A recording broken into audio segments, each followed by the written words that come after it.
Regular. तो हम लोग पढ़ रहे हैं नारद मुनि और व्यास देव का उपाख्यान, जहाँ पर नारद मुनि व्यास देव को अपने पिछले जन्म की कथा बता रहे हैं। और वो ये बता रहे हैं कि कैसे वो अपनी उनकी माँ का देहांत होने के बाद भगवान को ढूंढने के लिए निकल पड़े। और चलते चलते जो है वो पहुंचे हैं, वो भगवान को वास्तव में उनका साक्षात्कार हुआ, लेकिन एक झलक मात्र दे करके वो अदृश्य हो गए।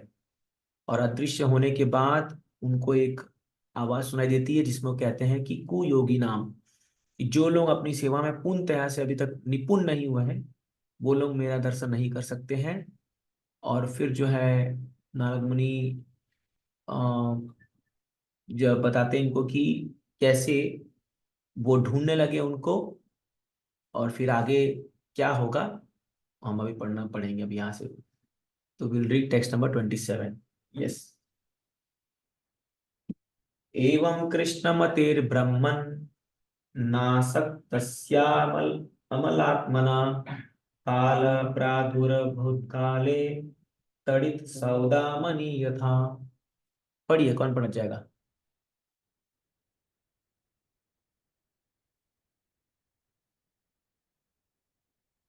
हरे कृष्णा। हाँ, हरे कृष्ण प्रभु जी।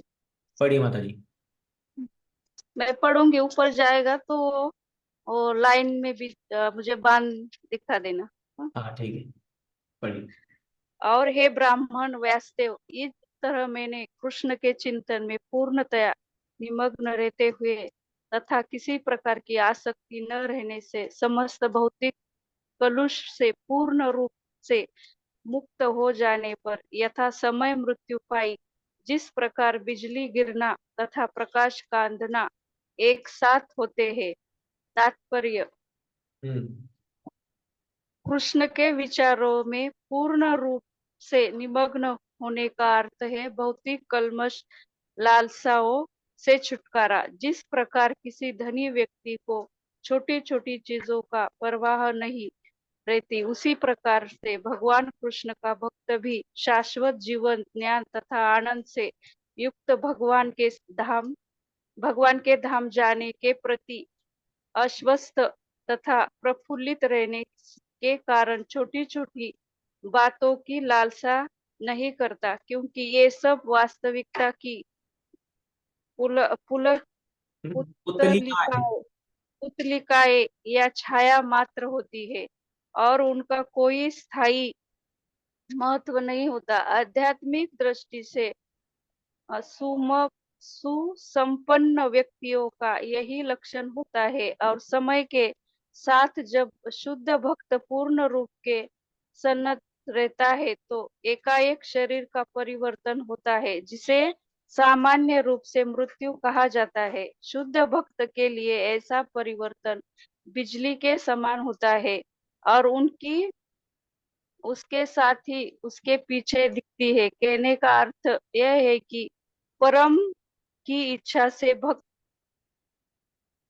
भक्त का हाँ। भौतिक शरीर उसी समय बदलता है और उससे आध्यात्मिक शरीर का विकास हो जाता है। हम्म। यहाँ तक कि मृत्यु के पूर्व भी शुद्ध भक्त को कोई भौतिक आसक्ति नहीं होती, क्योंकि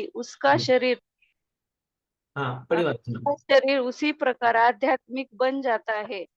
जिस प्रकार अग्नि के संपर्क में रहने से लोहा लाल अग्निवत हो जाता है। Hare Krishna. Okay. Thank you. Thank you माता जी। तो एक बार अनुवाद दिखाइए। हम्म। तो यहाँ नारद मुनि बता रहे हैं, आई थिंक चला गया वो, बाहर आ गया। चलो। हे ब्राह्मण व्यासदेव, इस तरह मैंने कृष्ण के चिंतन में पूर्णतः निमग्न रहते हुए तथा किसी प्रकार की आसक्ति न रहने से समस्त भौतिक कलुष से पूर्ण रूप से मुक्त हो जाने पर यथासमय मृत्यु पाई। तो डन। तो यथा समय जो है, इसका मतलब है कि नारद मुनि ने कोई प्रकार की हड़बड़ाहट नहीं दिखाई। नेचुरल डेथ को उन्होंने आने दिया अपने शरीर पर। हाँ, तो जैसे जब हम लोग भक्ति कर रहे हैं तो कई बार कुछ डिवोटीज बहुत व्याकुल हो जाते हैं और बहुत इम्पेशेंट हो जाते हैं कि हमें कृष्ण क्यों नहीं मिल रहे हैं। पर आप देखिए यहाँ आप नारद मुनि के उदाहरण से देख सकते हो कि वो अपनी जो वैदिक भक्ति है, या कह सकते हो वो तो रागानुगा वगैरह पहुंच गए थे, लेकिन जो पद्धति है भक्ति की उसको अपनाते अपनाते यथा समय मृत्यु को का इंतजार किया। और मृत्यु आने से, जिस प्रकार जब एक लाइटनिंग होता है, थंडरस्टॉर्म और लाइटनिंग एक साथ आता है, बिजली कड़कती है और आंधी तूफान आता है। तो लाइटनिंग का मतलब है कि जैसे अभी अंधेरा है, लाइटनिंग का सडनली रोशनी हो जाता है। तो उसी प्रकार जब एक भक्त मृत्यु को प्राप्त करता है तो विद इन सेकेंड्स, उससे भी कम समय, वो डायरेक्ट, जैसे मान लो एक शरीर यहाँ छोड़ा और आध्यात्मिक शरीर प्राप्त किया, तो भौतिक शरीर छोड़ा आध्यात्मिक प्राप्त किया। अब इसका मतलब क्या है कि भौतिक शरीर जो है उसका वो ऑलरेडी आध्यात्मिक बन चुका है। प्रॉपर एग्जांपल दे रहे हैं लोहा का। तो जैसे जब लोहा आग में रहता है, तो लोहा आग में जलते जलते जलते जलते क्या होता है, वो खुद आग बन जाता है, रेड हॉट आयरन हो जाता है। तो फिर उसमें आग के गुण आ जाते हैं। उसी प्रकार श्रील रूप गोस्वामी कहते हैं, इहा यस्य हरेर दास्ये कर्मणा मनसा गिरा निखिलासु अपि अवस्थासु जीवन मुक्त सौच्यते।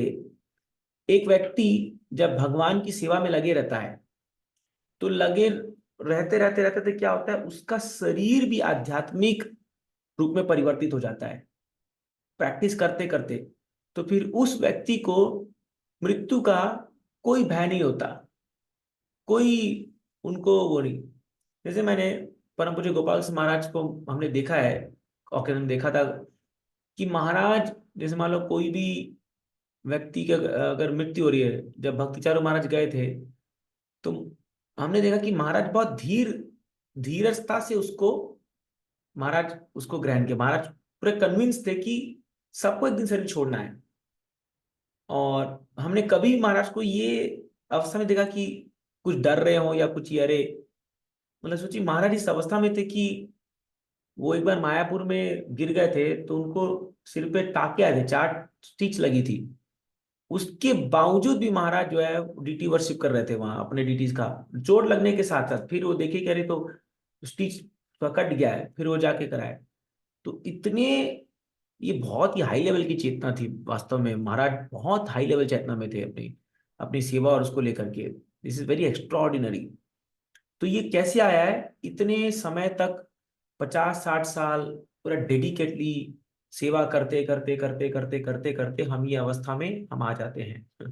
जैसे कल कई लोग हमें बता रहे थे कि कल हम कुछ खा पी नहीं रहे थे, तो हमारी चेतना पूरी आत्मा की ओर हो गई थी कि भाई हम शरीर नहीं, हम आत्मा है। 2-4 लोग ऐसा बोले। तो फुल डे कृष्णा कॉन्शियस था। तो एक स्पिरिचुअल एलिवेशन का फील हो रहा था सब बहुत लोगों को। तो ऐसा ही होता है जब हम पूर्णतया भक्ति में लगते हैं, जुड़ते हैं, तो फिर मृत्यु हमारे लिए खाली एक छोटा सा इवेंट है, जो कि बस वो एक जीवन का एक क्रमशः एक चक्र है, जिसको पाते ही हम फिर जो है नेक्स्ट लाइफ हम पाने जा रहे हैं। तो भक्त को ये खुशी रहती है कि मैं भगवत धाम प्राप्त कर रहा हूं। तो इसलिए वो छोटे मोटे चीज के बारे में नहीं सोचता। एक आम आदमी क्या सोचेगा, अरे मेरा घर, मेरा परिवार, मेरे बच्चे, मेरा ये मेरा वो, क्योंकि उसके पास कुछ हायर सोचने के लिए है नहीं। लेकिन एक डिवोटी क्या सोचता है, वो सोचता है I am going to the next destination.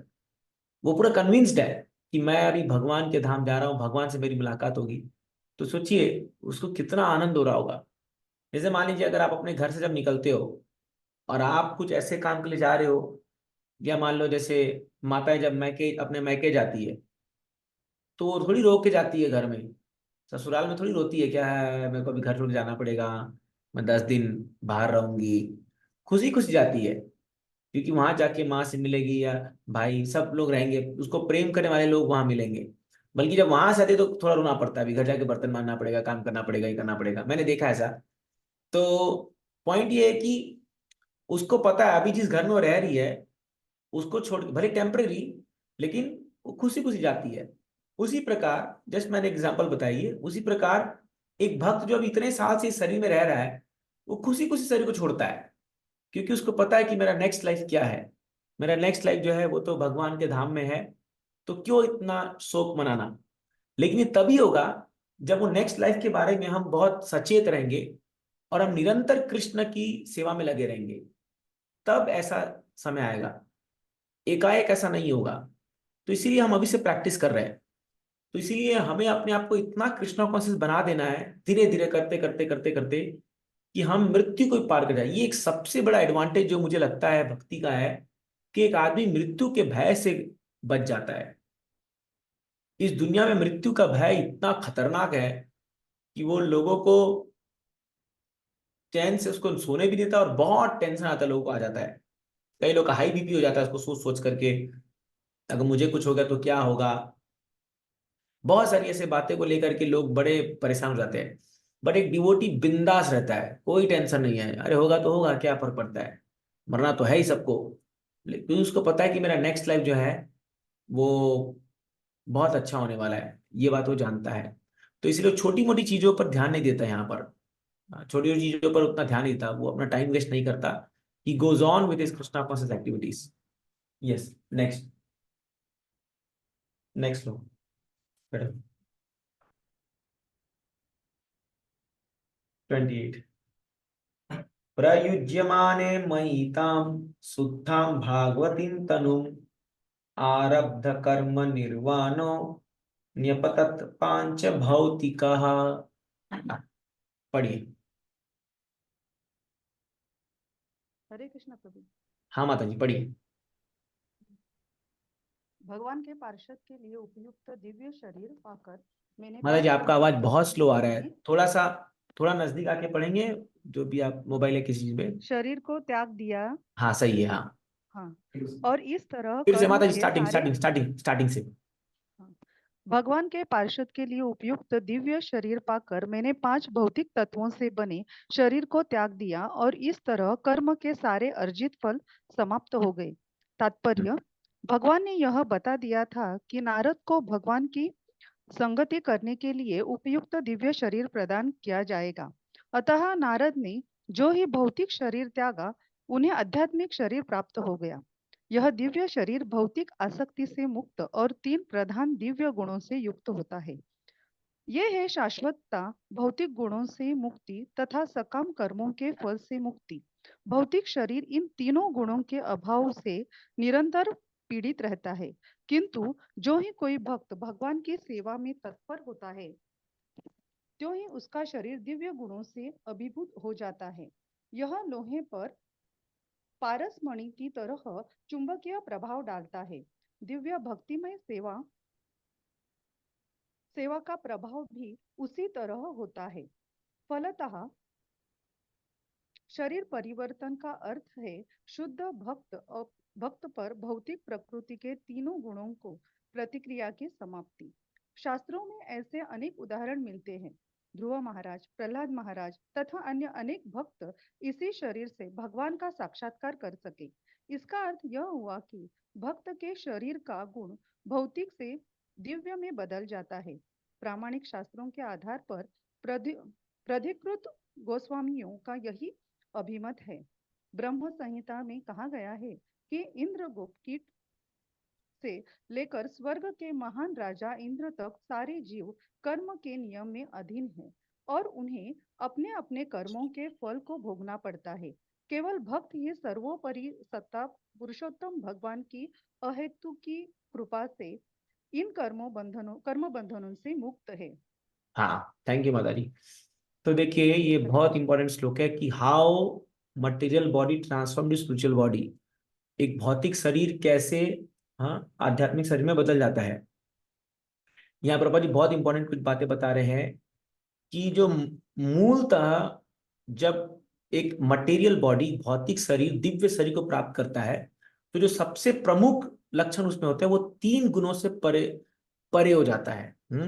तो भगवान गीता में कहते हैं 14वें अध्याय में ये चीज है कि कैसे माम चाहिए अव्यभिचारिणा भक्ति योगेन सेवते सगुणान समतित्तयेतान ब्रह्म भूयाय कल्पते। सगुणान समतित्तयेतान, 3 गुणों से परे हो जाना। अभी हम सब जितने भी जीवात्मा इस संसार में है, मनुष्य खास करके, वो तीनों गुणों के वशीभूत है। सत्वगुण, रजोगुण, तमोगुण। हमें ये 3 गुण परेशान करते हैं, हम पर छा जाते हैं और हमसे काम कराते हैं कठपुतलियों की तरह। लेकिन जब एक शुद्ध भक्त जब एक जीवात्मा भक्ति करके शुद्ध भक्ति को प्राप्त करता है, तो सबसे पहला लक्षण क्या है? वो ब्रह्म भूयाय कल्पते, ब्रह्म भूत प्रसन्नात्मा, न सोचती न कांक्षति, सम सर्वेषु भूतेषु मद्भक्तिं लभते प्रणाम। ब्रह्मभूत, ये आपको शब्द बहुत बार मिलेगा। ब्रह्मभूत का मतलब है तीनों गुणों से परे हो जाना। तो शुद्ध भक्त गुण के अंदर नहीं रहता, जैसे भगवान गुण के अंदर नहीं रहते, वैसे शुद्ध भक्ति गुण के अंदर नहीं रहता। और इसीलिए वो अपने इच्छा से, उसके मन इंद्रियों पर इतना कंट्रोल है कि वो जो चाहे अपनी इच्छा से काम कर सकता है। वो जहां क्रोध करना है वहां वो कर सकता है, जहां नहीं करना नहीं कर सकता। हम लोग को क्या है, गुस्सा आता है, हम रोक नहीं पाते अपने आप को, हम एक बहाव में चल जाते हैं क्रोध के अक्सर तक, क्योंकि गुण का प्रभाव है, रजोगुण का प्रभाव है। बट शुद्ध भक्त अपने आप को रोक पाते हैं, बुद्धि से काम ले सकते हैं, गुणों का प्रभाव नहीं है। ये बहुत बड़ा एडवांटेज है। और अगेन प्रभा जी जैसे बता रहे हैं कि लोहे पर पारसमणि पत्थर का जैसे असर होता है कि वो छूते ही जो है वो सोना बन जाता है, उसी प्रकार एक जीवात्मा शुद्ध भक्ति के संग में आते ही ट्रांसफॉर्म हो जाता है। तो शुद्ध भक्ति किसके पास है? शुद्ध भक्तों के पास है। तो इसीलिए कहा गया है साधु संग सर्वशास्त्र कहे, लव मात्र साधु संग सर्व सिद्धि होए। तो लव मात्र साधु संग का मतलब क्या है कि अगर आप किसी बहुत ही एडवांस्ड और बहुत ही पावरफुल ड्यूटी के संपर्क में आओगे, उसके संपर्क में आते ही आपके अंदर एक ट्रांसफॉर्मेशन का वो एक स्पार्क आएगा, जिससे आपको शुद्ध भक्ति करने की इच्छा होगी। शुद्ध भक्ति करने की इच्छा होगी आपके मन में। लाइक बता दो, जैसे अब कल यहाँ 2 भक्तों का सैफरन सेरेमनी कल हुआ, तो कल वह प्रोग्राम में कुछ 2-3 माताएं लोग थी उधर में। तो वो जब ये पूरा प्रोग्राम देखी, आधा 1 घंटा आधा पूरा प्रोग्राम था, तो उनके मन में आया, एक माता जी मुझे आके बोली कि प्रभु जी मेरे छोटे बेटे को ही मुझे ऐसा बनाना है। उनके मन में आया। मैं बोला माता जी इतना आसान नहीं है ये जीवन ऐसे लेना, बट डिजायर आ गया ना, कम से कम डिजायर तो आया। एक माता जी बोली प्रभु जी हमें कब मिलेगा ये, मतलब माता जी आके, मतलब माता जी आप लोग लगी नहीं है। पॉइंट ये है कि जो भी हो, ये सोशल कस्टम में ना मिले, लेकिन मन में ये भावना आ जाना कि हमें भी ऐसा जीवन जीना है, हमें भी ऐसा भक्ति करना है, हमें भी एडवांस करना है। This itself is a very great success. ये होता है लव माता साधु संग। तो लव साधु संग ऐसा नहीं कि बस साधु संग में आ गए, वो डिजायर ऊपर जाएगा। अब बाकी डिटेल्स है, एक बार डिजायर आपके मन में आ गया ना, फिर आप उस डिजायर को धीरे धीरे फुलफिल करते करते करते करते आप भी उस स्टेज में पहुंच जाओगे। तो इसीलिए क्या है, लव माता साधु संग सर्व सिद्धि होए, भक्ति बिगिन हो जाती है, भक्ति स्टार्ट हो जाती है। तो इसीलिए ये ट्रांसफॉर्मेशन होना बहुत जरूरी है। तभी मैं बार बार कहता हूं कि अगर हम लोग भक्ति कर रहे हैं, तो भक्ति के कारण हमारे हार्ट में एक पॉजिटिव ट्रांसफॉर्मेशन दिखना बहुत जरूरी है। अगर हम जियो के त्यों बने हुए हैं जैसे पहले हम थे, मतलब भक्ति का कोई असर नहीं हुआ है। कितने लोग मंदिर आते हैं, खाली आ करके डोनेशन देके चल जाते हैं। भले अभी कई करोड़पति लोग भी आते हैं, वो आए, बढ़िया उनका स्वागत हुआ, माला पहनाया, उनको प्रसाद खाए, वो 5 लाख 10 लाख का चेक फाड़ के चले गए। बट आदमी कैसे रहे? वही के वही रहे। क्या फायदा हुआ? उनको मंदिर का कोई लाभ नहीं। चलो उनको कुछ सुकृति मिल जाएगी क्योंकि उन्होंने दान दिया। बट जो लोग जैसे आप लोग हैं, बार बार आते हैं, सेवा करते हैं, भगवान के लिए तपस्या उठाते हैं, भगवान के लिए योगदान करते हैं, समय देते हैं, तो you are more benefited by temple. आप ज्यादा बेनिफिट ले रहे हो। हाँ, क्योंकि आप लोग इसके रियल। तो इसलिए मैं हमेशा लोगों को कहता हूँ जो भी मुझसे मिलने आते हैं कि आप खाली इस्कॉन की भव्यता मत देखिए, इस्कॉन के अंदर जो डीप रूटेड फिलोसॉफी है उसको पकड़िए, वो ज्यादा आपको महत्वपूर्ण है आपके लिए। कई बार लोग खाली आकर के यहाँ बाहर चकाचौंध देके चल जाते हैं, वाह क्या रेस्टोरेंट है, वाह क्या गार्डन है, वाह क्या संगमरमर लगा है।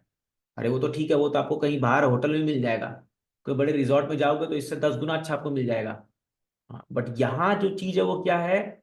यहाँ कृष्ण भक्ति है, यहाँ कृष्ण के भक्त है, यहाँ कृष्ण के ग्रंथ है, यहाँ कृष्ण का प्रसाद है। वो इंपॉर्टेंट चीज है यहाँ पर, उसको पकड़ना चाहिए। तो अगर हम खाली एक्सटर्नल चीज को देख करके चकाचौंध हो जाएंगे, सेम वे अगर हम वृंदावन जाते हैं, तो वहां पर अगर आप खाली एक्सटर्नल देख करके वो हो जाओगे, मतलब अभी अगर एक्सटर्नल देखोगे तो आपको लगे यार ये क्या वृंदावन है, बट उसके इंटरनल में जाना है हम लोग को, और वृंदावन के भाव को पकड़ना है, उसके जो मूड को पकड़ना है, तब हमारा अंदरूनी शुद्धिकरण होगा।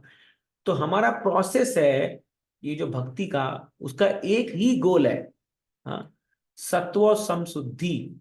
भगवान गीता में कहते हैं जी, अपनी सत्ता का शुद्धिकरण करना, अपने एग्जिस्टेंस को प्यूरिफाई करना। तो जो अभी प्रदूषित हो गया है उसको प्यूरिफाई करना। जैसे एक जल, जब जब बादल से गिरता है बूंद, जो पानी बारिश के मौसम में, वो शुद्ध होता है, लेकिन जब वो जैसी जमीन के संपर्क में आता है वो इम्प्योर हो जाता है। और फिर उसको अगर आप एक्वागार्ड या कोई ऐसा प्यूरिफायर से पास करा करके लाते हो तो फिर वो पीने लायक शुद्ध जल बन जाता है। समझ रहे हो ना? वो प्योर था, संपर्क में आया, इम्प्योर हुआ, फिर आपने कुछ मशीन लगाई और उसमें से पास किया उसको, और वो फिर शुद्ध जल पीने लायक बन के आ गया। उसी प्रकार हम लोग प्योर थे, इस धरती, इस भौतिक जगत के संपर्क में आए, इम्प्योर हो गए। अब जो ये प्रॉपर्टी जी ने मशीन बनाई है इस्कॉन, ये जो प्रोसेस बनाया है, ये वो प्यूरिफायर है। यहाँ प्यूरिफाई होकर के हम फिर शुद्ध होकर के बैक टू गॉड जाने के लायक बन जाएगी। समझ रहे हैं ना? ये एग्जाम्पल से अभी जस्ट मैंने क्लिक किया क्योंकि हमारे आश्रम में नया प्यूरिफायर लगा है, उससे मुझे याद आया एग्जाम्पल, इसलिए तो तो इसीलिए ये प्रोसेस है ना? तो हमारा जो फुल फोकस क्या होना चाहिए जब हम प्रैक्टिस करें भक्ति? प्यूरिफिकेशन, शुद्धिकरण। अब वो अलग अलग तरीके से होगा, अलग अलग मौके पर अलग अलग चीज होगा, से होगा, but we have to purify our self. हम सबको प्यूरिफाई होना है, और हम, इतना आसान नहीं है ये, लेकिन फिर भी प्रैक्टिस करते रहना हम लोग को, ताकि हमारा शुद्धिकरण हो जाए। और जब शुद्धिकरण होगा तब आप देखोगे एकाएक हम वो आध्यात्मिक वाइब्रेशंस को कैच कर पाएंगे, और उस आध्यात्मिक चीज को हम रियलाइज कर पाएंगे, हम देख पाएंगे, yes this is spiritual world, yes यही मेरा गोल है, यही मेरा वो है। लेकिन कई बार क्या होता है, जब भक्त लोग हम प्रैक्टिस करते हैं हम बहुत डिस्कनेक्ट हो जाते हैं स्पिरिचुअल प्रैक्टिसेस से। हम ठीक से जप नहीं करते, रीडिंग भागवतम नहीं पढ़ते हैं, भक्तों का ठीक से संग नहीं करते हैं, तो क्या होगा, एक स्पिरिचुअल डिस्कनेक्ट हो जाता है। और वो डिस्कनेक्ट के कारण क्या होता है, हम वापस से वो मटेरियल स्पेयर में आ जाते हैं, भौतिक चीजें आने लग जाती है मन में, पूरा भौतिक हो जाता है मन एकदम। तो इसीलिए स्पिरिचुअल कनेक्ट बहुत जरूरी है, बहुत बहुत बहुत जरूरी है। मंदिर आना, भगवान के आरती अटेंड करना, सेवा करना, शास्त्र पढ़ना, भक्तों के संग में आना, कीर्तन करना, वो धाम में जाना, वो स्पिरिचुअल कनेक्ट हो जाता है। उससे फिर हमको स्पिरिचुअल कॉन्शियसनेस आती है। नहीं तो इवन मंदिर में रहने वाले भक्त भी जो लोग हैं, अगर उनको भी ये भाव नहीं है कि हम क्यों मंदिर में, वाई एम आई सर्विंग, हम क्यों सेवा कर रहे हैं यहाँ पर, मेरा पर्पस क्या, वो क्लियर नहीं है, तो वो भी फिर बस एक मैकेनिकल काम की तरह करते रहते हैं। हाँ चलो भाई, फिर मोटिव ही चेंज हो जाता है। आइदर या तो हमें हमें सैलरी मिल रही है तो हम काम कर रहे हैं, या तो हमें कोई पोस्ट मिल रखी है तो हम काम कर रहे हैं, या तो भाई मुझे मेरा मेरा मेरा एक सत्ता बना के रखना है, मेरा अपना वो, तो हम कर रहे हैं। बट उसकी जो जो इंटरनल रीजन है, why am I serving Krishna, वो क्लियर नहीं है, वो क्लियर नहीं है। इसलिए जैसे कुछ लोग सेवा करते हैं, मान लो उनको कुछ सैलरी दे रहे हैं टेम्पल में सेवा के लिए, बट अगर हम सैलरी नहीं बढ़ा रहे तो उनको लगता है कि अब छोड़ दो सेवा। तो इन द सेंस दैट कि जो, ऑफकोर्स मैं ये नहीं कह रहा किसी के साथ रिक्वायरमेंट है वो अलग बात है, बट मैं कह रहा हूं कि अगर आपको सेवा की भाव नहीं है तो फिर हम लोग ने मंदिर में रह के किया ही क्या? अगर मुझे कृष्ण की सेवा करने की इच्छा नहीं मेरी बढ़ रही है दिन पर दिन यहाँ रह करके, तो फिर तो बहुत मुश्किल वाली बात है। फिर तो वाई है भाई, कम टू दिस प्लेस। तो इसीलिए आप लोग इतना समय निकाल के जब मंदिर आते हैं, आप इतना टाइम अपना दे रहे हैं, इतना सेक्रीफाइस हम कर चुके ऑलरेडी लाइफ में। तो मैं कई बार कहता हूँ खासकर ब्रह्मचारी लोगों को कि देखो हम इतना सेक्रीफाइस कर चुके ऑलरेडी, और अब आकर के अगर हम भक्ति नहीं कर रहे हैं तो so much loss we are doing, इतना बड़ा हम नुकसान कर रहे हैं अपने जीवन में। तो इसलिए अब जब ठान लिया कि करना है, let us do it nicely, तो उसको अच्छे से करते हैं।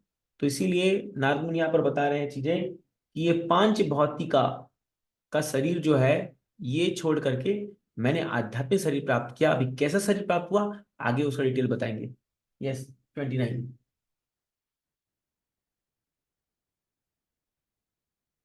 कल्पांत इदम आदाय शयाने अंबसी उदन्वत शिशईशो अनुप्राणम विविशे अंतर अहम विभो।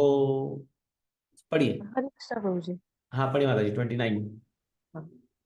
कल्प के अंत में जब भगवान नारायण प्रलय के जल में लेट गए, तब ब्रह्मा जी समस्त सृष्टिकारी तत्वों सहित उनके भीतर प्रवेश करने लगे और उनके श्वास से मैं भी भीतर चला गया। तात्पर्य, हाँ नारद ब्रह्मा के पुत्र के रूप में उसी तरह विख्यात है जिस प्रकार भगवान कृष्ण वासुदेव के पुत्र रूप में है। भगवान तथा नारद जैसे उनके मुक्त भक्तगण इस संसार में एक ही विधि से प्रकट होते हैं। जैसे कि भगवत गीता में कहा गया है, भगवान का जन्म तथा उनके कार्यकलाप सभी दिव्य होते हैं। अतः प्रामाणिक अभिमत के अनुसार ब्रह्मा के पुत्र के रूप में नारद का जन्म भी दिव्य लीला है। उनका प्राकट्य तथा तिरोधान व्यवहारिक रूप से भगवान के समस्त समस्तरीय है। अतः भगवान तथा उनके भक्त दिव्य व्यक्ति के रूप में एक साथ एक में तथा भिन्न है। वे एक ही कोटि की दिव्यता से संबंधित है। हरे कृष्ण। हाँ ओके ओके थैंक यू। तो ये जब कल्प के अंत में जब प्रलय होता है, तो मैंने आपको पहले बताया है कि जब भगवान विष्णु श्वास छोड़ते हैं तो सृष्टि की उत्पत्ति होती है। और जब वो श्वास लेते हैं तो पूरा जो ब्रह्मांड है वो पूरा भगवान के अंदर चल जाता है। तो इसीलिए पूरे ब्रह्मा उमा सब कुछ चल जाते हैं भगवान के अंदर। तो इसलिए जब प्रलय काल हुआ तो ये नारद मुनि जो है ये ब्रह्मा जी के साथ जो है ये भगवान के अंदर चले गए। और अभी जब नेक्स्ट होगा तो इसलिए यहाँ पर प्रभु जी बता रहे हैं। हाँ तो जैसे नारद मुनि अभी जब प्रकट होंगे नारद मुनि ग्रुप में, तो जिस प्रकार भगवान दिव्य पद पर स्थित है, ट्रांसेंडेंट दिव्य है, ट्रांसेंडल है, उसी प्रकार नारद मुनि भी ट्रांसेंडल है ना। तो उनका जन्म और आना भी जो है भगवान जैसे ही तुलना की गई है यहाँ पर, क्योंकि उनका ऐसा दिव्य पोजीशन है। एक एक दो श्लोक पढ़ते और क्लियर हो जाएगा ये। Let's read 30। सहस्त्रयुग पर्यन्ते उत्थायेदं शिष्कृतस्तथा मरीचि मिश्रा ऋषया प्राणेभ्यो अहम च जगगिरे। पढ़िए हरे कृष्ण प्रभु जी। महाराज। हाँ पढ़िए। 4 अरब 32 करोड़ सौर वर्षों के बाद जब भगवान की इच्छा से ब्रह्मा पुनः सृष्टि करने के लिए जागे, तो मरीचि, अंगिरा, अत्रि इत्यादि सारे ऋषि भगवान के दिव्य शरीर से उत्पन्न हुए और उन्हीं के साथ साथ मैं भी प्रकट हुआ। तात्पर्य, ब्रह्मा ब्रह्मा के जीवन के एक दिन की अवधि 4 अरब 32 करोड़ सौर वर्षों की होती है। इसका उल्लेख भगवत गीता में किया गया है। अतः ब्रह्मा जी इस अवधि में अपने जनक गर्भोदक्षाई विष्णु के शरीर के भीतर योग निद्रा में शयन करते हैं। इस निद्रा के बाद जब भगवान की इच्छा से ब्रह्मा के माध्यम द्वारा पुनः सृष्टि की जाती है, तो सारे ऋषि पुनः दिव्य शरीर के विभिन्न अंगों से प्रकट होते हैं और नारद भी इसी तरह प्रकट होते हैं। इसका अर्थ यह हुआ कि नारद उसी दिव्य शरीर से प्रकट होते हैं। जिस प्रकार मनुष्य निद्रा के बाद उसी शरीर में जगता है, श्री नारद सर्वशक्तिमान की दिव्य तथा भौतिक सृष्टियों के सभी भागों में जाने के लिए मुक्त हैं। वे अपने दिव्य शरीर में ही प्रकट तथा अंतर्धान होते रहते हैं। यह शरीर बद्ध जीवों के शरीर से भिन्न है, क्योंकि इस शरीर तथा आत्मा में कोई भेद नहीं है। हरे कृष्ण। हाँ थैंक यू। ऊपर ऊपर करो ये ट्रांसलेशन ट्रांसलेशन 30। हाँ तो ये 4 अरब 32 करोड़ साल जो है, ये जानना जरूरी है कैसे आता है। सहस्त्र युग पर्यंतम, अभी ये सौर वर्ष मतलब सोलर ईयर। हाँ ओके। तो इसका कैलकुलेशन समझिए, ये आपको इंटरेस्टिंग है और ये जानना भी चाहिए। तो सहस्त्र युग मतलब 1000। सोलर ईयर मतलब जब सूर्य जब ये पृथ्वी एक बार चक्कर मारती है तो उसको एक सोलर ईयर बोला जाता है, एक सौर वर्ष। तो अभी देखिए 1000 जब हम बोलते हैं सहस्त्र युग मतलब 1000 इंटू चतुर्युग। तो एक चतुर्युग में क्या होता है? सतयुग, त्रेता युग, द्वापर, कलयुग। कलयुग है 4,32,000 साल। द्वापर युग है 2 गुना 8,64,000। त्रेता है 3 गुना 12 लाख समथिंग। और ये है 4 गुना 17 लाख। अगर ये करके आप मल्टीप्लाई ऐड करोगे तीनों को, तो ये आता है 43,20,000 साल। 43 लाख, 4,32,000 इंटू 10, तो ये आएगा 43,20,000 साल। एक दिव्य युग है। ऐसा 1,000 दिव्य युग ब्रह्मा जी का एक दिन होता है। तो अगर इंटू 1000 करोगे तो ये फिगर आएगा 4,32,00,000,000 साल। तो 4,32,00,000,000 साल बीतने के बाद ब्रह्मा एक प्रलय आता है, जिसमें जिसमें जो है भगवान जब श्वास छोड़ते हैं तो ब्रह्मा जी प्रकट होते हैं और फिर से क्रिएशन होता है। आपको पता है कैसे ब्रह्मा जी गर्भदक्षा विष्णु के नेवल, उनके नाभि से निकलते हैं, कमल के फूल में बैठते हैं, और फिर उनके चारों तरफ अंधेरा होता है, फिर उनको तपा करके वर्ड सुनाई देता है, फिर तपस्या करते हैं वो, फिर ऐसे क्रिएशन होता है पूरा, है ना। तो नारद मुनि जो है, फिर जब ब्रह्मा जी जब क्रिएशन स्टार्ट करते हैं तो उनके शरीर से जो है ये मारीची, ये कई ऋषि निकलते हैं, सप्त ऋषि ये लोग निकलते हैं, तो उनके साथ ये नारद मुनि निकले एस नारद, ब्रह्मा जी के पुत्र नारद मुनि के रूप में ये निकले। यहाँ पर ये बताया गया है। और वो बता रहे थे कि आ, ये जो शरीर था नारद मुनि का, ये भौतिक नहीं था, ये दिव्य शरीर था। वो बता रहे हैं कि अपने दिव्य शरीर में प्राप्त कर, नारद मुनि एक इटर्नल लिविंग एंटिटी है, याद रखिए। नारद मुनि, इनफैक्ट नारद मुनि एक भगवान के अवतार भी कहे गए हैं। वो भक्ति शक्ति लेके आते हैं। तो नारद मुनि का जो शरीर है वो दिव्य है, ये याद रखना चाहिए। नारद मुनि का शरीर भौतिक नहीं है, वो दिव्य शरीर है। बट वो ब्रह्मा जी के शरीर से निकले। जैसे आप देखो, जब ये निकले थे अपने बोर इनकारनेशन, भगवान के वराह अवतार, तो वो भी ब्रह्मा जी के शरीर से निकले थे, भगवान के नाक से निकले थे, लेकिन वो दिव्य शरीर है। ब्रह्मा जी का शरीर भौतिक है, लेकिन नारद मुनि का शरीर दिव्य है। समझ आ गई बात ना? हाँ हाँ, तो ब्रह्मा जी का शरीर भौतिक है, वो प्रलय आएगा तो फिर खत्म हो जाएगा वो शरीर। लेकिन नारद मुनि जो यहाँ पर बन चुके हैं, क्योंकि ये भगवान का साक्षात्कार कर चुके हैं ना, ये तो अपने आत्मस्वरूप को प्राप्त कर चुके हैं। तो हालांकि नारद मुनि उनके बेटे हैं, बट नारद मुनि ट्रांसेंडेंटल है, मतलब उनका शरीर दिव्य है, वो भौतिक नहीं है। हाँ, शिव जी भी निकलते हैं, तो शिव जी भी जो है वो आदि शिव, वो भी ट्रांसेंडेंटल है, वो भी दिव्य है। तो इसीलिए ये जानना बहुत जरूरी है। तो ब्रह्मा जी भौतिक शरीर हालांकि हो, बट कई कई जगह में ब्रह्मा जी भी जो होते हैं वो भगवान के शुद्ध भक्त भी होते हैं, क्योंकि अनेक अनेक ब्रह्मा जी आते हैं, है ना।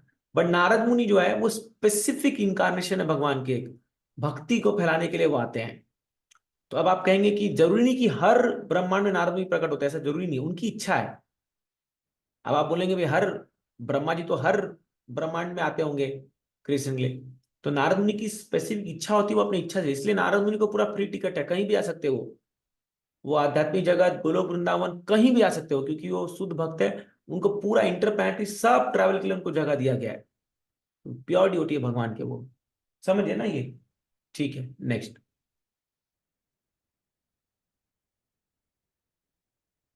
ठीक है, 31। अंतर्बहिश्च लोकांश, हाँ, पर्येमि अस्कंदिता व्रत, अनुग्रहान् महाविष्णो, अविघात गति क्वचित। यस, पढ़िए।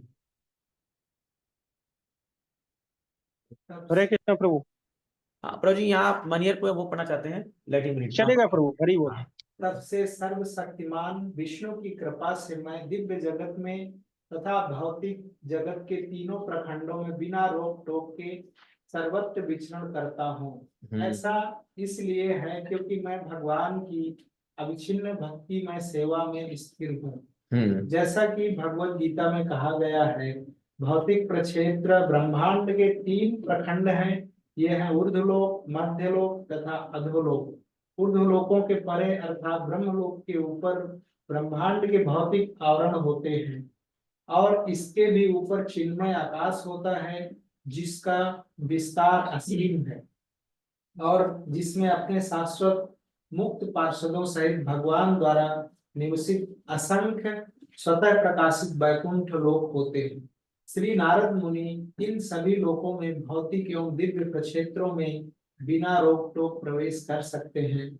जिस तरह भगवान अपनी सृष्टि के किसी भी भाग में स्वतः जाने के लिए स्वतंत्र हैं, भौतिक जगत में सारे जीव भौतिक प्रकृति के 3 गुणों सतोगुण, रजोगुण तथा तमोगुणों से प्रभावित रहते हैं, लेकिन श्री नारद मुनि इन सारे भौतिक गुणों से परे हैं, अतः वे कहीं भी अबाध रूप से विचरण कर सकते हैं। वो मुक्त अंतरिक्ष यात्री हैं। भगवान विष्णु की अहेतुकी कृपा अद्वितीय होती है और ऐसी कृपा केवल भगवान के अनुग्रहवश भक्तों द्वारा अनुभव की जाती है। अतः भक्त कभी भी च्युत नहीं होते, लेकिन भौतिकवादी अर्थात सकाम कर्मी तथा ज्ञानी अपने अपने गुणों से बाध्य होकर च्युत होते हैं। जैसा कि कहा जा चुका है, ऋषिगण नारद की तरह आध्यात्मिक जगत वैकुंठ में प्रवेश नहीं कर सकते। इस तथ्य का उद्घाटन नरसिंह पुराण में किया गया है। मरीचि जैसे ऋषि सकाम कर्म के पंडित हैं तथा सनक एवं सनातन जैसे ऋषि दार्शनिक चिंतन ज्ञान के प्रमाण हैं, किंतु श्री नारद मुनि ही भगवान की दिव्य भक्ति के मूल अधिकारी हैं। भगवान की भक्ति के सारे बड़े बड़े अधिकारी नारद भक्ति सूत्र के अनुसार नारद मुनि के चरण चिन्हों का अनुसरण करते हैं।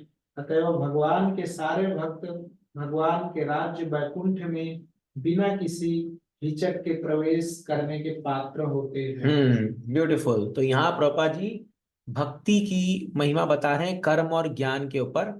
मरीचि सकाम कर्म के पंडित हैं, इसलिए उनको भी अलाउ नहीं है वैकुंठ में जाना। और आप देखिए जो हमारे सनक सनातन चतुष्कुमार है, उनको भी अलाउ बंद रोक दिया था वहां जाने से, है ना, क्योंकि वो ज्ञान के वो थे। बाद में वो भक्त बनते हैं। जब भगवान आते हैं, भगवान का तुलसी जो पाँव में रहता है उसका स्मेल सुन करके वो भक्त बन जाते हैं वो लोग। लेकिन नारद मुनि क्योंकि भक्ति के अधिकारी हैं, उनको हर जगह अलाउड है। जैसे अगर मान लीजिए एक माता पिता है, तो अगर उनका कोई एकदम खास कोई सर्वेंट होगा, जो आप देखो अगर बड़े बड़े घरों में अलग अलग प्रकार के सर्वेंट होते हैं, बट बेडरूम में सबको अलाउ नहीं होता। वो एक ही वही आदत है। इवन आप अपने घर में भी किसी खास विशेष व्यक्ति को बेडरूम में बुलाते हो कि भैया पता चोरी चकारी नहीं करेगा और ये मतलब ठीक से रहेगा, सफाई ठीक से करेगा। उसी प्रकार भगवान भी अपने इंटरनल सर्कल में केवल भक्तों को बुलाते हैं, क्योंकि उनको पता है इसके मन में कोई प्रकार की ईर्ष्या द्वेष नहीं है। तो कर्म और ज्ञानी व्यक्ति लोग जो है ये भक्ति के इंट्रिकेसी में नहीं घुस सकते, ये भगवान के इंटरनल चैम्बर में नहीं घुस सकते। इसलिए गोलोक वृंदावन में कर्म और ज्ञान का कोई स्थान नहीं है। हाँ, भगवान कहते हैं ना रूप गोस्वामी कि शुद्ध भक्ति का क्या रेफरेंस है, अनुकूल से संकल्पम नहीं वो जो अन्य अभिलषता शून्यम ज्ञान कर्मादिनावृतम अनुकूल्यन कृष्णानु सेवन शीलन भक्ति उत्तमा शीलनम भक्ति उत्तमा। तो ज्ञान कर्मादि अनावृतम, ज्ञान और कर्म से हमको उठना पड़ेगा। ये बहुत सटल चीज है। हम सब जो है वो कर्म सकाम कर्म के लोभी हैं, क्योंकि हम कोई भी काम करते हैं हमको उसमें कुछ तो बेनिफिट चाहिए। हाँ? तो जैसे भौतिक वाले लोग जो रहते हैं उनको चाहिए कि भाई हमको धन मिले, मोस्टली पैसा उनको रहता है। कोई लोग पद के लिए काम करते हैं, कोई लोग सम्मान के लिए काम करते हैं। तो हर एक व्यक्ति कुछ ना कुछ चीज के लिए काम कर रहा है। इनफैक्ट इवन भक्त लोग भी काम करते हैं तो किस लिए करते हैं, हम लोग मेहनत कर रहे हैं कि हमको थोड़ा शांति मिल जाए, या हमको थोड़ा सा भाई रिलैक्स मिले, थोड़ा आनंद आ जाए, इसके लिए हमारा मोटिवेशन होता है। बट प्योर डिवोशनल सर्विस जो होता है it is free from such desires. चाहे भक्ति में सुख मिले चाहे दुख मिले, सेवा नहीं छोड़ेंगे। ये शुद्ध भक्ति के लक्षण है कि अगर हम धीरे धीरे कल्टिवेट कर रहे हैं कि हम भक्ति करते करते ये एक्सपेक्ट ना करें कि हम लोग को हमेशा अच्छा ही चीज मिलेगा, हमेशा मुझे गुणगान मिलना चाहिए, हमेशा ग्लोरीफाई होना चाहिए, हमेशा लोग मुझे वो करना चाहिए, ऐसा जरूरी नहीं है। हाँ, बट नेगेटिव होते हुए भी अगर हम सेवा में लगे हुए हैं, दैट इज एक्चुअली वो चीज है शुद्ध भक्ति में आगे बढ़ना।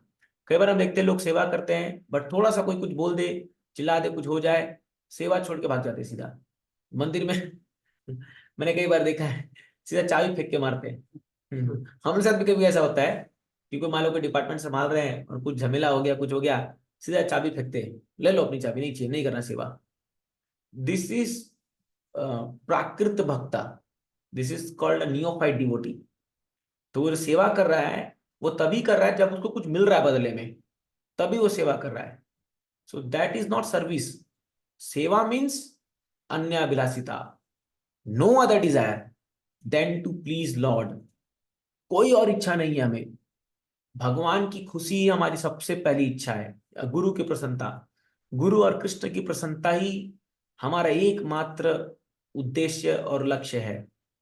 तो उसमें चाहे सुख और दुख है, no personal consideration, that is called service. ये होती है सेवा, है ना। तो अभी हम लोग को बहुत दूर जाना है, अभी हम लोग को रिफाइन करना है अपने चेतना को।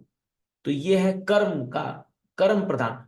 तो एक होती है कर्म प्रधान भक्ति, ये होती है कर्म प्रधानी भक्ति, जिसमें कर्म का रोल ज्यादा है, भक्ति का रोल कम है, बट कर्म ज्यादा है। इसका और एग्जाम्पल देता आपको, लाइक कोई बड़ा काम करना चाहता है, बड़ा बड़ा प्रोजेक्ट, बड़ा दुनिया को दिखाने के लिए मैं इतना कर रहा हूं, मैं ये कर रहा हूं, कर्म प्रधान है उसमें, भक्ति का एलिमेंट कम है ना। लाइक जैसे मान लीजिए अगर आप कोई बड़ा प्रोजेक्ट बना रहे हो और गुरु ने कह दिया अभी छोड़ दो इसको, तुम्हारे बस की बात नहीं है, वो व्यक्ति कर ही नहीं पाएगा वो, बिकॉज कर्म प्रधान है उसमें, भक्ति कम है, कर्म ज्यादा है। वो दिखता भक्ति है बट कर्म ज्यादा है। उसी प्रकार ज्ञान प्रधान भक्ति होती है। तो ऐसे लोग क्या होते हैं, भक्ति से ज्यादा ज्ञान, लॉजिक लाएंगे हर चीज पर वो लोग, है ना, हर चीज में लॉजिक लाएंगे। अरे जैसे आपको उदाहरण देता हूं मैं, जो ये कर्माबाई थी जगन्नाथपुरी में, तो वो जब भगवान को खिचड़ी खिलाती जगन्नाथ जी को, तो आप शायद सुनोगे कथा कि वो दातून से, एक दातून के एक एंड से चबाती थी दातून और एक एंड से उसको घुमाती थी खिचड़ी को, और जगन्नाथ जी जाकर के उसके पास हर दिन सुबह खाते थे ये।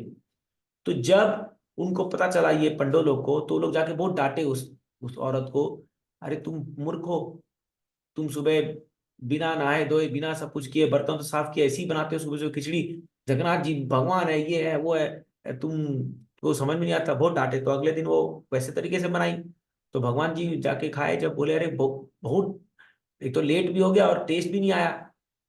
तो बोले क्या हुआ, तो बोले आपके ही तो पंडे लोग आए थे, वो उल्टा मेरे को नियम सिखा के गए वो लोग, बोले उनको थोड़ी खाना है, मुझे खाना है, तो कोई नियम नहीं है, तुम जैसे बनाते वैसे ही बनाओ।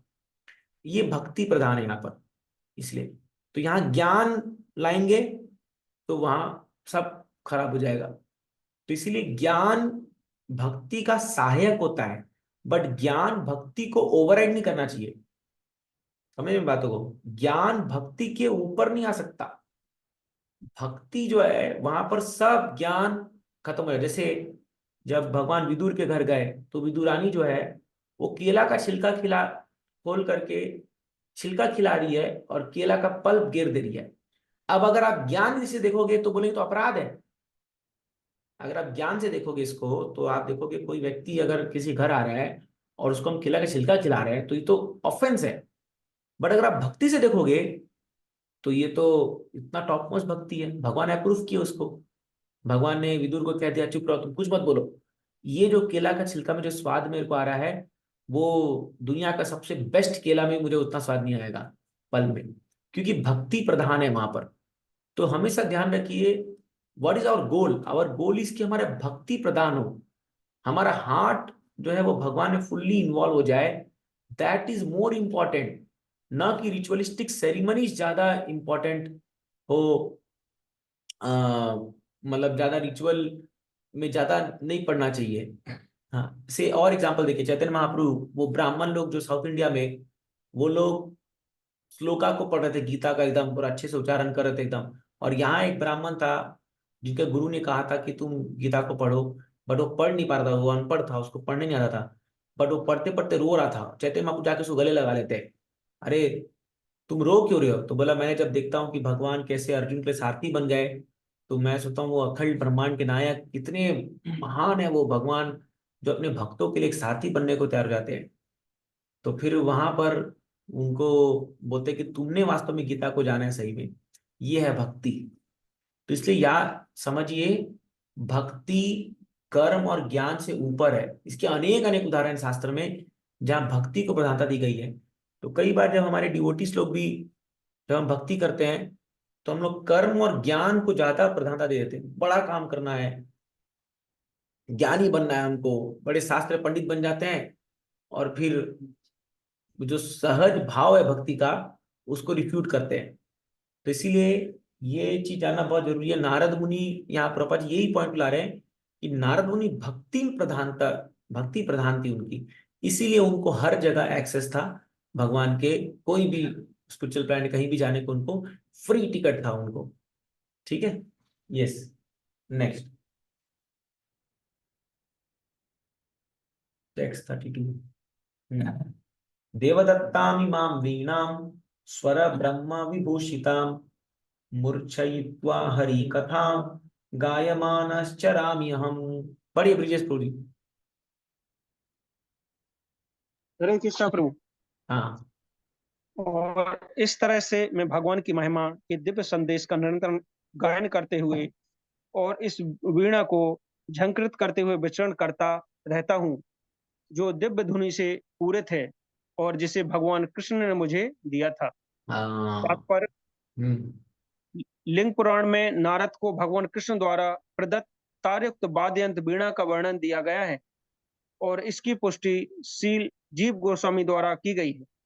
यह दिव्य वाद भगवान श्री कृष्ण तथा नारद जी से अभिन्न है, क्योंकि ये सभी एक ही दिव्य कोटि के हैं। इस वाद्य द्वारा झंकृत ध्वनि कभी भौतिक नहीं हो सकती। अतएव नारद ने इस वाद्य द्वारा प्रसारित महिमा तथा लीलाएं भी दिव्य हैं। उनमें भौतिकता का जरा भी उन्माद नहीं है। सप्त स्वर, षडज, ऋषभ, गंधार, मध्यम, पंचम, ध्रुवत तथा निषाद, सारे गामा पाधा नी भी दिव्य है, और विशेष रूप से दिव्य गीतों के लिए है। भगवान के शुद्ध भक्त के रूप में श्री नारद देव भगवान द्वारा प्रदत्त इस वीणा से के ऋण से सदैव उन्नत होते हैं, क्योंकि वे निरंतर उनके दिव्य यश का गायन करते रहते हैं और इस प्रकार अपने उच्च पद पर उच्चित हैं, अच्युत हैं। भौतिक जगत के स्वरूप सिद्ध व्यक्ति को भी श्री नारद मुनि के पद चिन्हों का अनुसरण करते हुए सप्त स्वरों अर्थात सा, त्र, गा, मा आदि का व्यवहार भगवान की सेवा में उनकी महिमा के निरंतर गायन द्वारा करना चाहिए, जैसा कि भगवत गीता में पुष्टि हुई है। हरे कृष्ण। हाँ, देखो बहुत अच्छा अच्छा आपने पढ़ाई ये श्लोक। तो जो है, देखिए, अभी मैं ये बात बता रहा था ना कि नारद मुनि उनके लिए आता है, नारद मुनि बजाए वीणा राधिका रमन नामे। नारद मुनि जैसी वीणा में टच करते हैं, तो भागवतम में आता है, अभी शायद आगे आएगा ये, उनके हृदय में राधा कृष्ण की नित्य लीला स्फुरित होती है। और वो जब गाते हैं तो वो उसको, उस लीला को देख के वो गाते हैं, राधिका रमन नामे, नाम उनके निकलता है उनके। तो ये वीणा भी भगवान कृष्ण ने उनको दी है।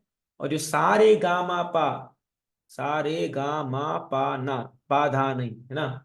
तो ये 7 स्वर जो है, ये सप्त स्वर बनाए ही गए हैं भगवान के गुणगान के लिए। तो मैं उस दिन क्लास में बोला था, जितने भी ये बॉलीवुड सॉन्ग है सब कॉपी किए हैं। अभी हम लोग जब हरे कृष्ण मंत्र गाते हैं, तो कई बार हम लोग बॉलीवुड सॉन्ग्स के जब ट्यून गाते हैं तो लोग बोलते हैं, तो ये तो बॉलीवुड सॉन्ग गा रहे हैं, बट उल्टा है एक्चुअली। ये सभी स्वर, सभी ध्वनि, सब ऑलरेडी भगवान के गुणगान में यूज हो रहे हैं। चाहे स्वर्ग लोक में हो, चाहे कहीं पर भी हो, वहां पर भी सब ये इंद्र, सारे चंद्र, सब लोग आके ऐसे ही गाते हैं भगवान का गुणगान। भयंकर होते हैं। आप वो कृष्णा सीरियल में नहीं देखे हो? जैसे ही कृष्ण प्रकट होते, कुछ भी होता तो सब लोग नाचने लग जाते हैं ऊपर आकर के सब जो बादल में आकर सारे देवता लोग नाचने लग जाते हैं। तो वहीं से तो ध्वनि आ रही है ये। तो सारे जो है, इसलिए बोलते हैं ना, ये तो गंधर्व लोक से आया है। हाँ, तो गंधर्व लोग क्या है, वो लोग तो ये यही तो यूज करते हैं, सारे गामा पा धा नी। तो इसीलिए ये सारा जो भी हम इंस्ट्रूमेंट बजाते हैं या हम कोई भी सॉन्ग गाते हैं, that should be glorification of Krishna. उसका भौतिक कोई अस्तित्व नहीं होना चाहिए। हाँ, तो इसीलिए अगर कोई आप में से कोई भी बॉलीवुड सॉन्ग कुछ सुन रहा होगा, उसको बंद की जा से ही भगवान का गीत सुनिए। इतने सुंदर सुंदर वैष्णव सॉन्ग है हमारे आचार्यों ने गाए हैं, और इतने सुंदर सुंदर महामंत्र के ट्यून है जो गाए हैं हमारे सभी भक्तों ने। उनको सुनिए, हमारे कान की ध्वनि उनसे भरनी चाहिए, है ना। तो इसीलिए क्या है कि ये नारद मुनि की वीणा जो है ये बड़ी दिव्य है, और इससे जब भी स्वर निकलते हैं कोई भी सुनेगा इसको, तो इसलिए नारद मुनि जो है वो हमेशा गीत गाते रहते हैं। हमारे इंडियन टेलीविजन ने बहुत बड़ा अपराध किया नारद मुनि से के प्रति, इसलिए काफी लोग नरक जाएंगे फिर उधर के आएंगे वो लोग। ऐसा मैं नहीं कर रहा हूँ, प्रभु जी राधा गोविंद महाराज ने कहा था, क्योंकि उन्होंने नारद मुनि को एक चुगली खोर करके दिखाया है टीवी सीरियल इस समय, क्योंकि वो अल्प बुद्धि की वजह से, उनको बुद्धि कम है। बट नारद मुनि एक महान भक्त है, तो इसीलिए नारद मुनि का जो स्थान है वो बहुत ट्रांसेंडेंटल है, बहुत बड़े भक्त है वो। पूरे भागवतम में जितने कैरेक्टर है उतना तो वो सब नारद मुनि के शिष्य है। तो भागवतम में जितना भगवान के बारे में कहा गया उतना नारद मुनि के बारे में भी कहा गया है, और नारद मुनि ही सुना रहे हैं। नारद मुनि प्रहलाद महाराज के बारे में कथा युधिष्ठिर महाराज सुना रहे हैं, जबकि वो खुद गुरु है उनके, और अपने शिष्य के बारे में वो सुना रहे हैं व्यास देव को।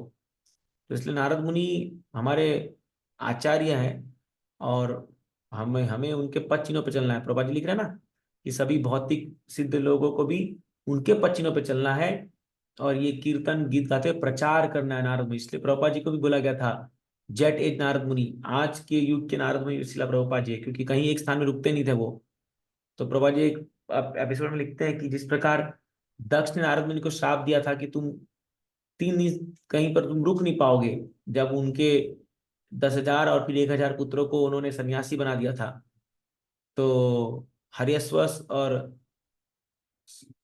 ऐसा नाम है वो, 1,000 पुत्र और 10,000 पुत्र को। तो प्रभा जी उस तात्पर्य में लिखते हैं कि मेरे भी शिष्य के माँ बाप ने मुझे श्राप दिया है, इसलिए मैं कहीं रुक नहीं सकता 3 दिन ज्यादा। हालांकि मेरे पास इतने सारे घर है कि हर मंदिर में प्रभा जी क्वार्टर था, बट मैं कहीं 3 दिन ज्यादा रुक नहीं सकता हूँ, क्योंकि मैं भी नारद मुनि की तरह मुझे श्राप मिला हुआ है कि तुम कहीं ठहर नहीं सकते, और ये अच्छी बात है। तो इसलिए वो जहां जाते प्रचार करते रहते थे। तो इसलिए ये ना प्रभा जी को भी नारद मुनि कहा जाता है, क्योंकि इतना भ्रमण किया, 14 बार पूरे विश्व का भ्रमण कर लिया उन्होंने 11 साल में। तो इसलिए ये नारद मुनि का बहुत बहुत आभारी है कि उनके पद चिन्हों पर चले। नारद भक्ति सूत्र करके किताब है, हमारे बीबीटी ने भी इसको प्रिंट किया है। तो वो भक्ति सीखने के लिए उसमें सूत्र बताए गए, भक्ति के सूत्र बताए गए नारद भक्ति सूत्र में, उनको भी हम पढ़ के समझ सकते हैं। उसका प्रभा जी उसको ट्रांसलेट करते, फिर बाद में उनके डिसाइपल्स ने उसको शायद पूरा कंप्लीट किया, ऐसा ऐसा है वो बुक। ठीक है, तो अभी हम लोग यही विराम देंगे। किसी का कोई प्रश्न या कुछ कमेंट हो तो आप लोग ऐड कर सकते हैं, बाकी हम आगे कंटिन्यू करेंगे 33 से।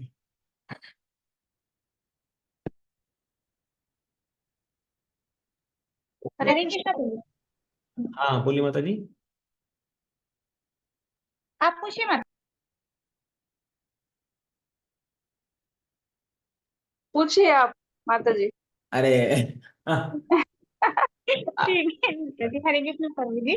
हाँ प्रभु जी मुझे ये पूछना था, ये 30 श्लोक का, अविधि तक ब्रह्मा अपने गर्भधारी विष्णु के शरीर के अंदर योग निद्रा में शयन करते हैं। इस निद्रा के अंत में जब श्री भगवान की इच्छा से ब्रह्मा के माध्यम द्वारा पुनः सृष्टि की जाती है, तब सभी ऋषि मुनि दिव्य शरीर ये प्रकट होते हैं। तो मुझे ये पूछना था इसमें कि मतलब जो ब्रह्मा होते वही ब्रह्मा आते हैं या चेंज होते ब्रह्मा? ब्रह्मा जो है वो एक पोस्ट है। ब्रह्मा एक जैसे प्रधानमंत्री एक पोस्ट है, वो कोई व्यक्ति आता है, चेंज होते रहते हैं, वैसे ब्रह्मा जी का भी जो क्वालिफाइड व्यक्ति होता है वो आता है।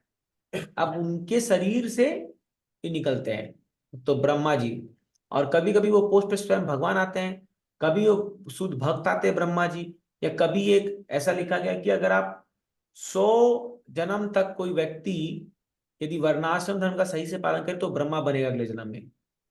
ऐसा तो बहुत हाईली क्वालिफाइड पोस्ट है, इतना आसान नहीं है, लेकिन वो एक पोस्ट है, तो अलग अलग व्यक्ति बनते रहते हैं ब्रह्मा जी। जी प्रभु जी, हरे कृष्ण। हरे कृष्ण प्रभु जी। हाँ बोलिए माता जी। वो ब्रह्मा आते हैं और तप बोलते हैं वो, तो वो भगवान तप यानी हम कैसे मंत्र बोलते, तो वो क्या बोलते थे? कौन? ब्रह्मा। हाँ तो ब्रह्मा तो वेद स्तुति करते हैं ना, वो वेदा से भगवान की स्तुति तो करते हैं पूरा। वो जो सहस्त्र पुरुष सुक्त जो प्रेयर्स है वो पूरा, वो तो ब्रह्मा जी तो गाते हैं। अच्छा। वो तो पूरा जो संस्कृत में, वो हम लोग थोड़ी गा पाएंगे, इसलिए तो हमको सिंपल करके दे दिया एकदम, हरे कृष्ण मंत्र दे दिया कि एक ही मंत्र गाओ, यही काफी है तुम्हारे लिए। लेकिन अच्छा। वो लोग जब स्तुति करते हैं ब्रह्मा जी और, तो क्या क्या वो अलंकृत सन, बाप रे, उनको उत्तम श्लोक गुणानुवर्णनम कहते हैं कि उत्तम श्लोकों में भगवान का गुणगान किया जाता है। लेकिन हमको वो तरीका नहीं पता, इसलिए चैतन्य महाप्रभु ने कहा खाली तुम महामंत्र गाओ, इससे तुम्हारा उद्धार हो जाएगा। जी प्रभु, हरे कृष्ण। हरे कृष्णा। ठीक है, यस बोलिए बाबू। प्रभु जी, आपने बोला कि ज्ञान और कर्म से ऊपर उठना है, मतलब भगवान के धाम में सिर्फ भक्तों को ही एंट्री मिलती है। जो ज्ञान और कर्म से ऊपर होते हैं उनको भगवान एंट्री नहीं देते हैं। तो हमें जो है सेवा करनी है वो डिजायर फ्री होके करनी है। करेक्ट। और आपने एक भी बोला कि जो हम लोग सेवा करते हैं, मतलब जैसे आपने जगन्नाथपुरी का एग्जाम्पल दिया, सब में एग्जाम्पल दिया, मतलब वो लोग भक्ति कर रहे थे, वो ज्ञान और कर्म से ऊपर होकर कर रहे थे। हाँ तो हम लोग जो रिचुअल्स करते हैं वो इतना इम्पोर्टेंट है या नहीं? हाँ, तो हम रिचुअल इसलिए करते हैं क्योंकि अभी हम हमारे अंदर भक्ति उपज नहीं हुई है ना। बट रिचुअल करते करते करते करते हमें भक्ति आ जाएगी। एक सब क्लासिक एग्जाम्पल है, जब एक नया नया एक लड़की की शादी होती है तो अपने पति के घर जाती है, तो उसको माँ क्या से जाके भेजती है, बेटा सुबह जाके पानी देना, उनके लिए कुकिंग करना। तो अभी प्रेम नहीं है, अभी खाली रिचुअलिस्टिक कर रही है वो, कि पानी देना, कपड़ा आयरन करना, ये करना करना करना। ऐसे करते करते सेवा करते करते इतनी प्रेम आ जाता है। तो फिर जब प्रेम आ गया तो फिर उसको बोलने की दरकार नहीं है, वो अपने आप ही करेगी सहज। तो जब तक वो प्रेम, इसी को तो वैदिक भक्ति कहते हैं, जो रिचुअल है वैदिक भक्ति है। तो जब तक प्रेम नहीं आता तो ये वैदिक भक्ति करना बहुत जरूरी है। ये प्रोसेस है वो प्रेम को जगाने के लिए। प्रेम अभी सो गया है, प्रेम है हमारे नित्य सिद्ध कृष्ण प्रेम साध्य कबु नय, श्रवण आदि सुदर्शित करे उदय। कृष्ण प्रेम है लेकिन वो अभी सोया हुआ है, वो जागेगा जब हम ये रिचुअलिस्टिक चीजें करेंगे, समझ रहे हैं, तो उसको जगाने के लिए। मतलब रिचुअल्स वगैरह सब करने, जैसे मंत्र उच्चारण वगैरह सब करना है, हाँ बस उसका अहंकार नहीं। हाँ, लेकिन वो भक्ति प्रधान होनी चाहिए उसमें। जैसे हम जपा संकीर्तन या भागवत में जो पढ़ रहे हैं, हम कृष्ण को केंद्र बना रहे हैं। तो अगर कृष्ण केंद्र रहेंगे और गुरु का आज्ञा से करेंगे तो प्रेम उत्पन्न होगा। ये तो अपने ही मन से अगर हम लोग वो करेंगे तो फिर, जैसे मान लो कोई अच्छा गाता है, अब अगर वो गुरु की आज्ञा से भगवान के लिए गा रहा है तो उसको भक्ति मिलेगी। लेकिन वो सुपरस्टार बनने चला है, वो रॉक बैंड खोल दिया, हरे कृष्ण मंत्र गा रहा है, लेकिन वो क्या कर क्या रहा है वो दुनिया में, फिर तो भक्ति उत्पन्न होगा और अहंकार बढ़ के फॉल डाउन हो जाएगा। तो इसलिए क्या है, कोई भी रिचुअलिस्टिक हम चीज कर रहे हैं, दैट हैज टू बी, गुरु का आदेश होना बहुत जरूरी है उसमें। ठीक है, मतलब अपनी जो भी हॉबी है वो गुरु को बता के उनके डिजायर के अनुसार उसको यस कर। Yes yes yes. एक प्रश्न यहाँ पर आया कि हम कैसे जाने हम कौन से गुण में स्थित है। तो भगवत गीता में बहुत ये सभी गुणों के लक्षण बताए गए हैं। हमें धीरे धीरे उनसे अपनी आदतों और अपनी चीजों को रिलेट करना है। मोस्टली प्रभा जी कहते हैं हम सब लोग इस कलयुग में रजोगुण तमोगुण में स्थित है, सतोगुण में बहुत मुश्किल है अभी, मतलब बहुत कम लोग हैं। बट बाय प्रैक्टिस ऑफ भक्ति हम धीरे धीरे आ जाएंगे वो गुण। और वैसे ब्राह्मण क्षत्रिय वैश्य शूद्र के 18वें अध्याय में बहुत सारे लक्षण बताए गए हैं।